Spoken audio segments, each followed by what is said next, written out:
Fresh details coming out of the deep state in Zimbabwe is that for his own survival, Mnangagwa is reported to be preparing a ferocious attack on factional rivals within ZANU-PF and the military.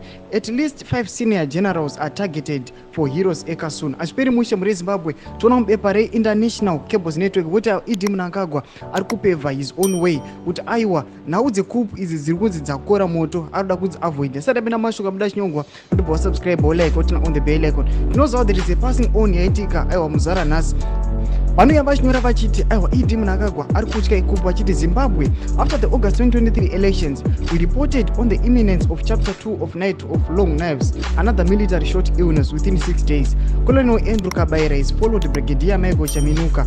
Rest in peace comrades, you may now count 2 from the targeted 5. Kurunzi kune soldier count army generals 5 akatargetewa ari kunzi aya akakwanisa kusudonedza kuti akakwanisa kuzokonzera zvakaitika muna 2017 zvinzi so far padona 2 vari kunzi short illness angorwara kashort illness munhu otofa. So far kune 2 kunzi kune 3 vasara. Muri yeZimbabwe chimbotudze mafungiro enyu munoti kudii pamusoro pemafiro ari kuita ava mageneral earmy emilitary nyika yeZimbabwe. Ava pine mucomment section yedu mutudze munoti kudii pamusoro pechiitiko ichi zvinoitika vanhu vakatarisana aiwa pamusoro the upcoming third term aiwa nenhau dzemastep down. Tudze mafungiro enyu munoti kudii pamusoro pepolitical instability yoitika munyika yeZimbabwe. Pine mucomment section yedu musangana kusubscribe kulike pachona on the bell icon.